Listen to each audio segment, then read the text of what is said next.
नमः श्री परमात्मने नमः श्री सद्गुरु चरण कमलेभ्यो ओम नमः परमहंस स्वादित चरण कमल चिन्मकरंदाय भक्त जनमानस निवासाय श्री रामचंद्राय वाञ्छा कल्पतरुभ्यश्च कृपा सिन्धुभ्य एव च नमः प्रकृत्या स्वदाय नित्यमेव नमो नमः ओम पवित्रो वा सर्वावस्थांगतोऽपि वा यः स्मरेत् पुण्डरीकाक्षं सबाह्याभ्यन्तरः शुचिः यात्मानं पूजा सामग्रीं च सम्प्रोक्ष्य रक्षादीपं प्रज्वाल्य ओम भक्त्यादीपं प्रयच्छामि देवाय परमात्मने त्राहि मां निर्याद्घोरादीपज्योतिर्नमोऽस्तु ते अग्निर्ज्योति ज्योतिरग्निः स्वाहा सूर्यो वचो ज्योतिर्वचः स्वाहा अग्निर्वचो ज्योतिर्वचः स्वाहा ज्योतिः सूर्यः सूर्यो ज्योतिः स्वाहा यजमानः भालोपरि स्वस्ति तिलकं निधाय हरिः ओम स्वस्ति न इन्द्रो वृद्धश्रवाः स्वस्ति नः पूषा विश्ववेदाः स्वस्ति नस्तार्क्ष्यो अरिष्टनेमिः स्वस्ति नो बृहस्पतिर्दधातु पयः पृथिव्यां पय ओषधीगुपयो दिव्यन्तरिक्षे पयोत्ताः पयस्वतीः प्रतिशः सन्तुमयं विष्णोरराटमसि विष्णोः स्नप्रेस्तो विष्णोः शूरसि विष्णो ध्रुवोऽसि वैष्णवमसि विष्णवे त्वा अग्निर्देवता वातो देवता सूर्यो देवता चंद्रमा देवता वसवो देवता रुद्रा देवता दित्या देवता मरुतो देवता विश्वे देवा देवता बृहस्पतिर्देवतेन्दो देवता वरुणो देवता द्यौः शान्तिरन्तरिक्षं शान्तिः पृथिवी शान्तिरापः शान्तिरुपहृदयः शान्तिः वनस्पतयः शान्तिर्विश्वे देवाः शान्तिर्ब्रह्म शान्तिः सर्वभूम शान्तिः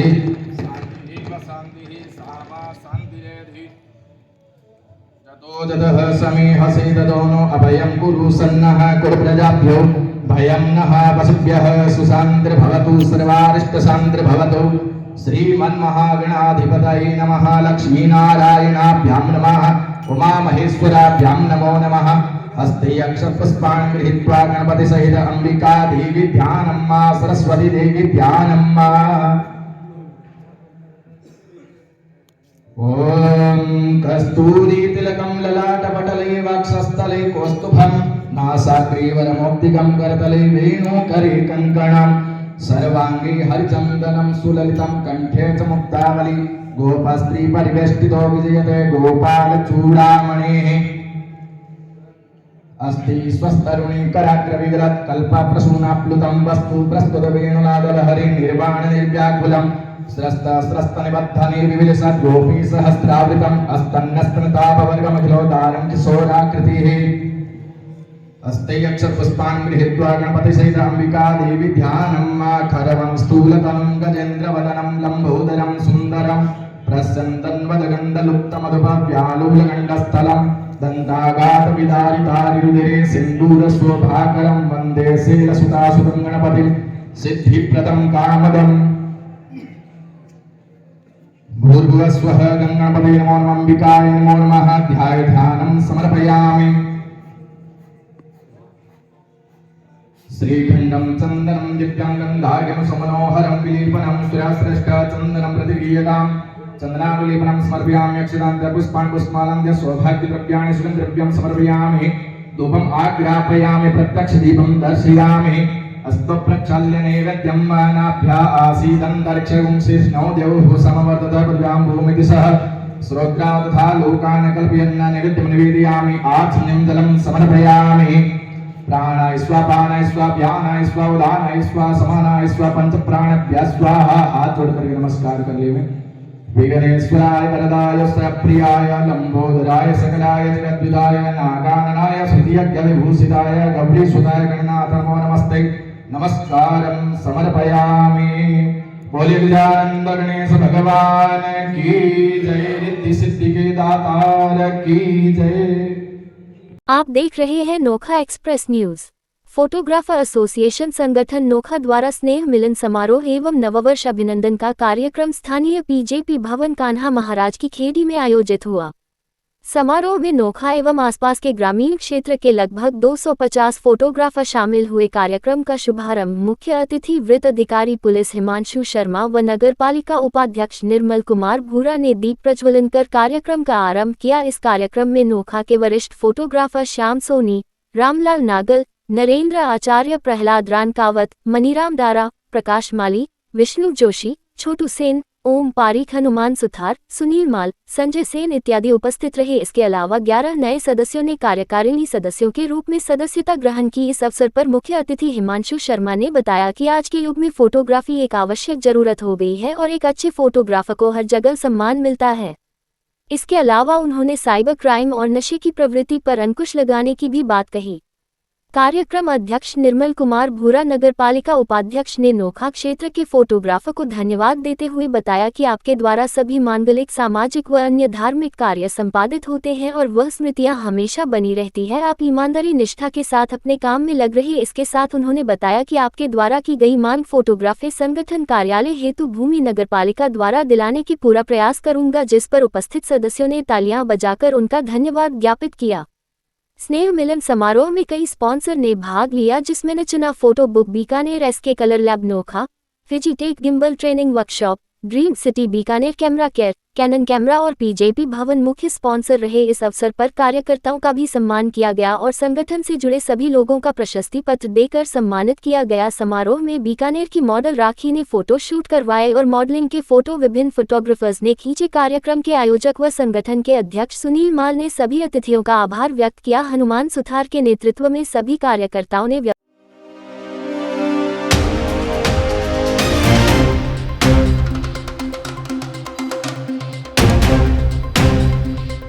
मैं बीकानेर फोटोग्राफी एसोसिएशन संघ का हार्दिक धन्यवाद करता हूं कि मुझे ये अवसर प्रदान किया कि आप जैसे कलाकार, फोटोग्राफी एक कला है और कलाकार होना अपने आप में बहुत बड़ा मान सम्मान का विषय है। तो आप जैसे कलाकारों के बीच में मेरे को उपस्थित होने का मौका दिया, उसके लिए हार्दिक धन्यवाद। खासतौर पे पवन जी सोनी का और फोटोग्राफिक एसोसिएशन संघ के सभी पदाधिकारियों का, निर्मल जी भूरा, उप सभापति नगरपालिका।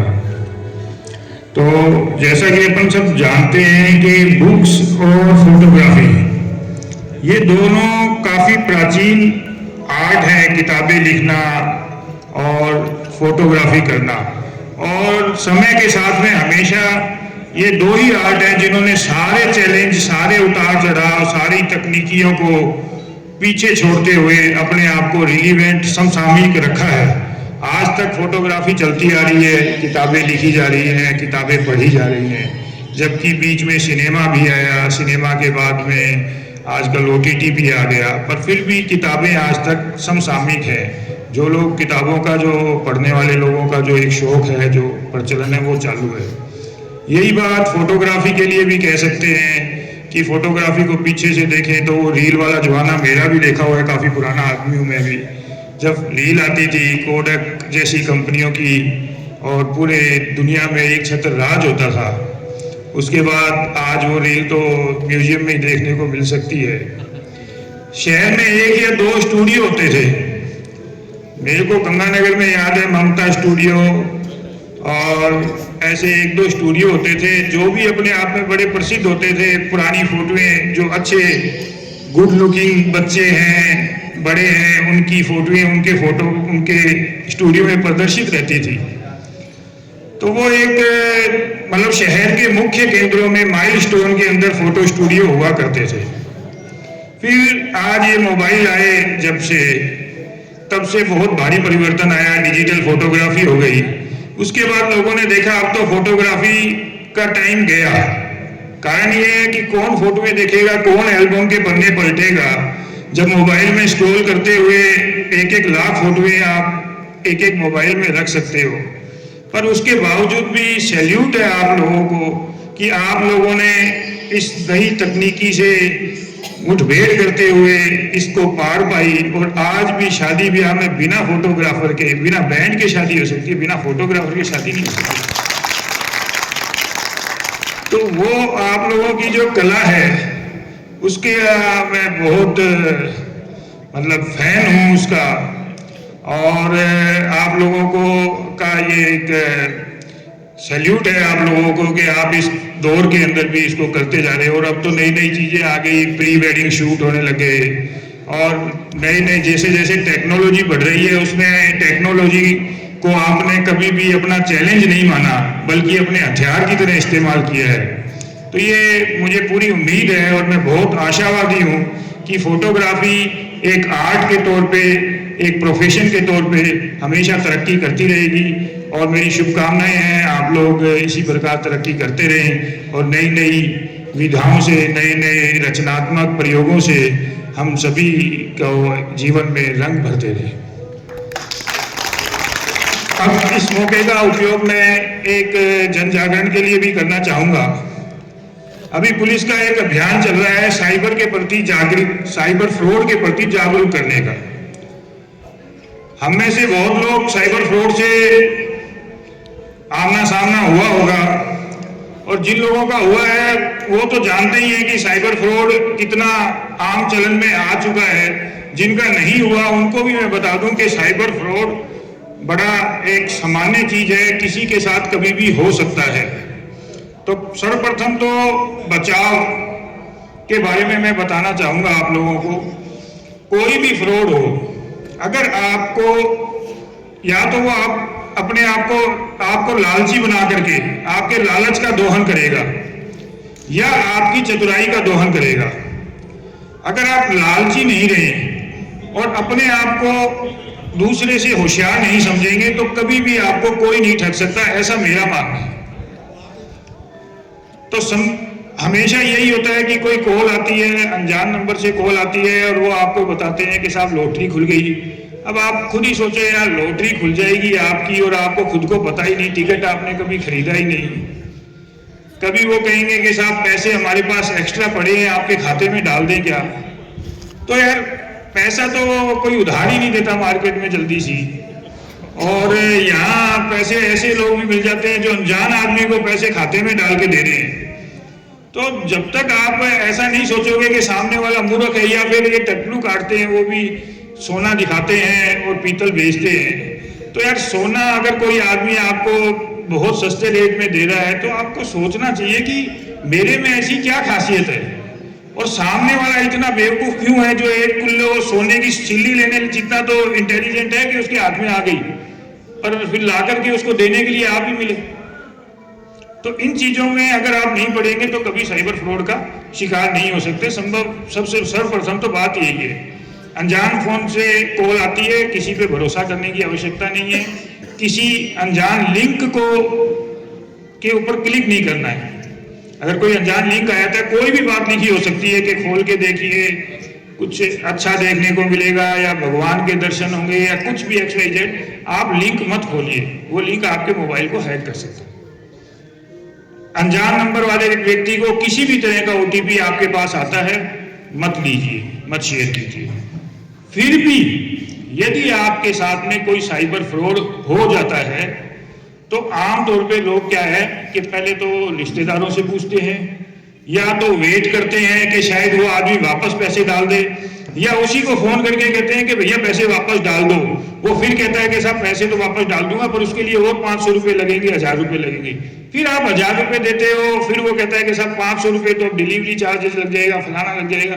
इस जाल में फंसते जाते हो। अगर गलती से आपके पैसे खाते से निकल गए तो आपको थाने तक जाने की भी जरूरत नहीं है।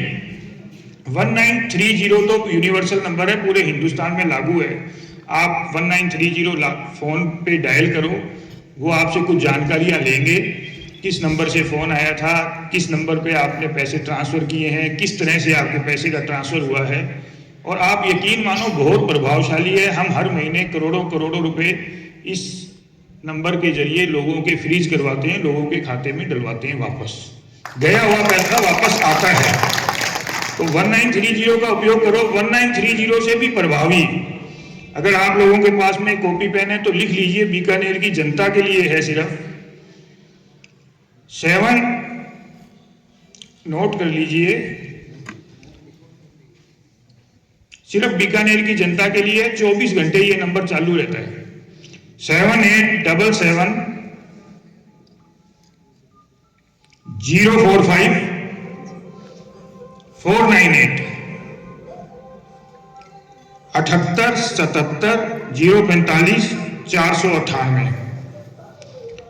एक बार और दोहरा देता हूं, 7877045498। ये बीकानेर जिले का साइबर फ्रॉड का नंबर है, 24 घंटे चालू है। कोई भी 100 रुपए भी चोरी हो आपके मोबाइल से निकलते हैं, या 500 रुपए निकलते हैं, या लाख रुपए निकलते हैं, या 1 करोड़ रुपए निकलते हैं, जो भी निकलता है आप इस नंबर पे डायल करो। सबसे पहले आप इसी नंबर को डायल करो। थाने जाना, रिपोर्ट लिखाना, वो सजा वगैरह दिलाना, उसको वो होता रहेगा। इस नंबर को डायल करके बताओ कि साहब मेरे खाते से पैसे निकल गए हैं। अगर आपने गोल्डन पीरियड में जल्दी से जल्दी फोन कर दिया तो हम आपके खाते से पैसा निकल के जिस नंबरों पे, जिस बैंक खातों में गया है, उन खातों को फ्रीज करवा देंगे और वो पैसा 1 महीने 2 महीने में आपके खाते में वापस मिल जाएगा। तो इसलिए घबराने की जरूरत नहीं है, इस नंबर पे जरूर कॉल करें। दूसरा है, एक चक्षु पोर्टल है, आप गूगल पे सर्च करना, गूगल प्ले स्टोर पे चक्षु के नाम से पोर्टल है, वेबसाइट है। उसके अंदर सिटीजन सेंटर सर्विस है। जब उसको आप खोलोगे तो उसमें एक सिटीजन सेंटर सर्विस का भी आइकन आएगा, ऑप्शन आएगा, उस पर क्लिक करोगे तो बहुत सारी सर्विसेज, वो चक्षु पोर्टल हमारा DOIT का पोर्टल है, ये बहुत सारी फैसिलिटी उपलब्ध कराता है। जिनमें से एक तो आपके नाम से कोई मोबाइल सिम है, कितनी मोबाइल सिम एक्टिव है वो बताता है। तो कई बार क्या होता है कि हम लोग जाते हैं कहीं से, मोबाइल की सिम ली, अपना आई कार्ड दिया, उसने कहा साहब अंगूठा सही ढंग से काम नहीं किया, एक बार और लगाओ, लगा देते हैं इजीली, क्योंकि अपने अंगूठे की कीमत अपने को मालूम नहीं है। 2 बार अंगूठा लग गया, आपके नाम से 2 सिम निकल गई, एक सिम आपको दे दी, दूसरी चली गई किसी साइबर फ्रॉड वाले के खाते में या किसी और असामाजिक तत्वों के पास। तो वो लोग फिर उसको यूज करते हैं, कल को आपको नाम से कोई मुकदमा वगैरह हो सकता है, आपको कोर्ट कचहरी का मुंह देखना पड़ सकता है। इसलिए आप ये चेक कर सकते हो आपके नाम से कितनी सिमें एक्टिव है चक्षु पोर्टल पे। दूसरा, आप देख सकते हो कि आपका मोबाइल गुम गया, इसकी रिपोर्ट भी चक्षु पोर्टल पे सिटीजन सर्विस सेंटर के ऊपर आप दे सकते हो। तो कभी भी वो मोबाइल चालू होगा तो वो उस थाने में, जिस भी संबंधित थाने में आपने लॉस्ट रिपोर्ट लिखाई है, उसके अंदर वो उसकी जानकारी मिल जाएगी कि साहब ये सिम इस मोबाइल में, लॉस्ट मोबाइल में डली है, तो उस तक पहुंच सकते हैं। सेकंड हैंड मोबाइल आप खरीदते हो तो उसके EMI नंबर डाल के आप ये चेक कर सकते हो कि ये कहीं चोरी का मोबाइल तो नहीं है। तो ये चक्षु पोर्टल है, इसको भी आप लोग काफ़ी फ्रीक्वेंटली यूज़ कर सकते हो। खासतौर पे जो यंग बच्चे सारे दिन मोबाइल स्क्रॉल करते रहते हो, आप लोग कभी भी इसको चक्षु पोर्टल को खोल के देखना, थोड़ा हैंडी हो जाओगे, थोड़ा सा इजी गोइंग हो जाओगे, तो इस पोर्टल के बहुत यूज है। तो इस पोर्टल का भी उपयोग कर सकते हो। और अगेन मेरा यही कहना है, साइबर फ्रॉड से बचने के लिए 7877045498 नंबर बीकानेर की जनता के लिए 24 घंटे चालू है। आप सभी लोग इसका इस्तेमाल करें कभी भी आपके साथ कोई साइबर फ्रॉड होता है तो। और सबसे अच्छा तो यही है कि साइबर फ्रॉड से बच के रहें, लालच ना करें, अपने आप को होशियार मत समझें, दूसरे आदमी को, अनजान आदमी के साथ में, पहले तो बच्चों को कहते थे कि अनजान आदमी से दूर रहो, आज हम बड़ों को भी जरूरत है कि भी अनजान नंबरों की फोन से और से ज़्यादा इम्प्रेस होने की जरूरत नहीं है। इसके अलावा अनोखा है तो मेरी और आप सबकी जनता की चिंता है कि नशा बहुत है, हम सब जानते हैं, कार्रवाई भी करते हैं गोलियों की, MD की, डोडा पोस्ट की। तो आप लोग, मेरा ऑफिस है मेन रोड के ऊपर ही, मेरे को सूचना दे सकते हो, हर जगह जाते हो, आपको काफ़ी कुछ मालूम रहता है, तो अवश्य ही हम उसके खिलाफ कार्रवाई करेंगे। NDPS को लेकर के भी अभियान चला रहे हैं और इस चीज़ में गति लाने की कोशिश करेंगे। आप लोगों की सहयोग की अपेक्षा है, ऐसे लोगों के जानकारी हमें दें जो हमारी आने वाली पीढ़ियों को ख़त्म कर रहे हैं। देखो, सारा जो भी श्रम हम करते हैं, जो भी हम मेहनत करते हैं, आने वाली पीढ़ियों के लिए ही करते हैं। अगर वही नष्ट हो जाएंगी, वही नशे की भोग चढ़ जाएंगी, तो कितनी भी धन संपदा अर्जन कर लें कोई मतलब नहीं है। तो इस चीज़ को हम भी गंभीरता से ले रहे हैं, आप भी गंभीरता से लीजिए, ऐसे लोगों की रिपोर्टिंग कीजिए और मेरे ऑफिस में आकर के कीजिए, तो आपका नाम भी गुप्त रखेंगे और कार्रवाई भी करेंगे, ये मैं आपको विश्वास दिलाता हूँ। बाकी आपने एक बार मुझे बुलाया, इसके लिए बहुत बहुत धन्यवाद। जय हिंद। दे रहे हैं। साथ में पत्रकारिता से जुड़े हुए भी हमारे साथी बैठे हैं। मैं सबको सादर नमस्कार करता हूं और सर्वप्रथम मैं नोखा के फोटोग्राफर से जुड़े हुए चाहे आदरणीय मोहनलाल जी सोनी, आदरणीय श्री भाई माली, मेरे साथी रहे भाई अलसी राम सुथार, आदरणीय मेरे बड़े भाई घनश्याम जी, न जाने कितने नोखे की विभूतियां रही है जिन्होंने इस फोटोग्राफी को ऊंचाइयां देने का प्रयास किया, ऊंचाइयां दी। मैं उन सभी को आज इस अवसर पर श्रद्धा सुमन अर्पित करना चाहूंगा। बंधुओं, फोटोग्राफी का कार्य और एक कवि का कार्य और उनकी सोच और ऊंचाइयां और एक नयापन उनके दिल में और दिमाग में एक जज्बा रहता है। हम कुछ ऐसा करें, कुछ ऐसा बनाएं, कुछ ऐसा बोलें जो लोगों को दिल में हमेशा हमेशा रहे। फोटोग्राफर चाहता है मेरा फोटो तारीफ हो, मेरा फोटो जिस व्यक्ति का मैंने बनाया है उस दिल और दिमाग में हमेशा हमेशा बना रहे। मेरा फोटो उन प्रतियोगिता में चयन हो, चाहे वो राष्ट्रीय स्तर की हो चाहे अंतर्राष्ट्रीय स्तर की हो, एक जज्बा रहता है। और सबसे बड़ी बात है, फोटोग्राफर का प्रोफेशन एक इज्जतदार प्रोफेशन है। आप लोगों पर घर वालों का विश्वास रहता है। आप लोग हर घर के बड़े बुजुर्ग से छोटे, महिला पुरुष सबसे जुड़े हुए रहते हैं और हर व्यक्ति आपको दिल से चाहता है। फैमिली का हर मेंबर सोचता है मेरा फोटो आप अच्छा खींचें, सबके साथ खींचें, और जो एल्बम बन रही है या सोशल मीडिया पर जा रहा है या पेपर में न्यूज़पेपर में जा रहा है, वो उस फोटो के साथ मैं भी हूं। आप कोई कम हस्ती नहीं है। आप अप्रत्यक्ष रूप से हर व्यक्तियों को ऊंचाई तक पहुंचाने में आपका प्रमुख योगदान रहता है।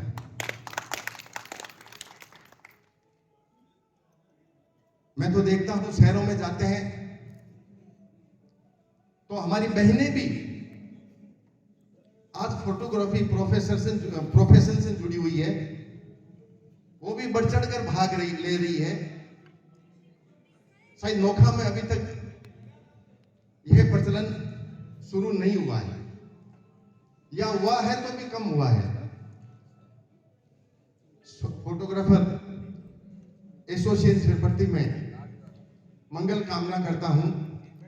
जब कोई संस्था होती है, संगठन होता है, एसोसिएशन होती है, तो उनके दायित्व ज्यादा होते हैं। आप ऐसा कार्य करें जिसमें आपके एसोसिएशन का नाम हो, लोग उदाहरण दें कि काम ऐसा करो जैसा कि फोटोग्राफर एसोसिएशन ने किया। आपका प्रोफेशन है, आपकी आजीविका भी इससे चलती है, आपका काम है, आपका नाम है। और इसके साथ साथ मेरा एक निवेदन भी रहेगा, आप कुछ ऐसा भी कार्य कीजिए, चाहे सामाजिक कार्य हो चाहे धार्मिक कार्य हो। आपकी एसोसिएशन में बहुत शक्ति है और तन मन धन से आप सहयोग भी कर सकते हैं। और इस प्रकार के जब कार्य होंगे तो आप लोगों में आत्मीयता, प्रेम, सद्भाव वो तो बढ़ेगा ही बढ़ेगा, और आम आदमी से भी एक आत्मीयता बढ़ेगी, ये मेरा दावा है। एसोसिएशन के इस प्रकार के जब स्नेह मिलन होते हैं तो निश्चित तौर पर नजदीकियां बढ़ती है। कहीं में भी कंपटीशन का मार्केट है। कोई लोग डायरेक्ट कह देते हैं कुछ, कोई इनडायरेक्ट सुनने को मिल जाता है। हो सकता है कुछ मन भेद या मतभेद कहीं भी हो सकता है।